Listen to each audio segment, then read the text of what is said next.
एक छोटे से गांव में प्रकृति के बीच बसा एक जादुई बगीचा था जिसे बहार का बाग कहा जाता था।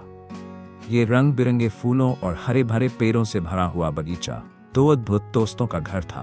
बिलबुल, एक बुद्धिमान हरा तोता, और चंपा, मीठी आवाज वाली भूरे रंग की मैना।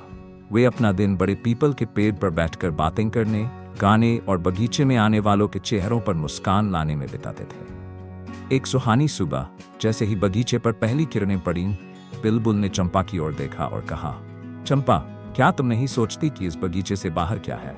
चलो दुनिया को देखते हैं और इसके चमत्कार खोजते हैं। चंपा थोड़ी झिझकी, लेकिन अंत में तैयार हो गई। पंख फड़फड़ाते हुए और दिलों में उत्साह भरकर दोनों दोस्त नीले आसमान में उड़ चले। गांव वाले और बच्चे खुशी से हाथ हिलाते हुए उन्हें विदा कर रहे थे, उनकी बड़ी यात्रा की शुरुआत को देख रहे थे। उनकी यात्रा उन्हें एक व्यस्त गांव में ले आई। सुनहरे गेहूं के खेत दूर दूर तक फैले हुए थे और किसान सूरज की तेज किरणों में मेहनत कर रहे थे। बिलबुल और चंपा खेत के बीच बने एक बिजुका पर जाकर बैठ गए और उनकी ओर बच्चों का ध्यान खिंच गया। बच्चे हंसने और ताली बजाने लगे। चंपा ने अपनी मीठी आवाज में गाना गाया और बिलबुल ने इंसानों की नकल कर सबका मन मोह लिया। गांव के हर कोने में खुशी फैल गई। आगे उड़ते हुए गांव ने धीरे धीरे घने और जादुई जंगल का रूप ले लिया।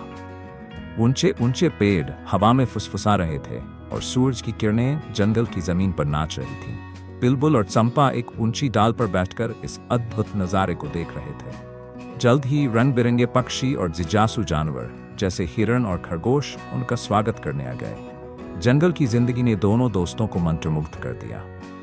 एक धूप से भरे खुले स्थान में जंगल के निवासियों ने बिलबुल और चंपा को घेर लिया।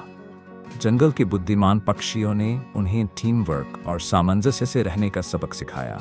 बदले में बिलबुल और चंपा ने उन्हें अपने बगीचे की कहानियां सुनाई और ये बताया कि प्यार और करुणा फैलाने में कितनी खुशी मिलती है। ये सीखने, बढ़ने और प्रकृति के साथ गहरा संबंध बनाने का क्षण था। जैसे ही सूरज डूबने लगा और आसमान सुनहरी और नारंगी रंगों में रंग गया, बिलबुल और चंपा एक ऊंची डाल पर बैठे हुए क्षितिज की ओर देख रहे थे। उन्हें अपने बगीचे और वहां के बच्चों की याद आ रही थी। चंपा, बिलबुल ने धीरे से कहा, मुझे लगता है कि अब हमें वापस घर जाना चाहिए। चंपा ने सहमति में सिर हिलाया और दोनों ने लौटने की तैयारी की। उनके दिल नई यादों और कहानियों से भरे हुए थे। उनकी बगीचे में वापसी किसी उत्सव से कम नहीं थी।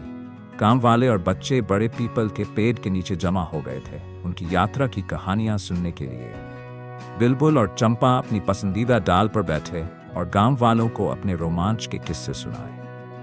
हर कोई उत्सुकता से सुन रहा था और जैसे ही उनकी कहानियां खत्म हुई, तालियों की गड़गड़ाहट गूंज उठी।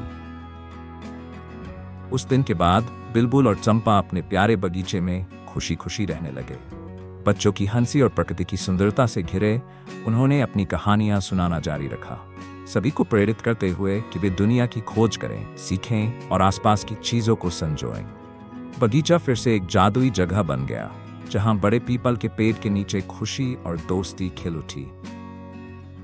अगर आपको यह कहानी पसंद आई हो तो इसे लाइक करके चैनल को सब्सक्राइब कर लें। धन्यवाद।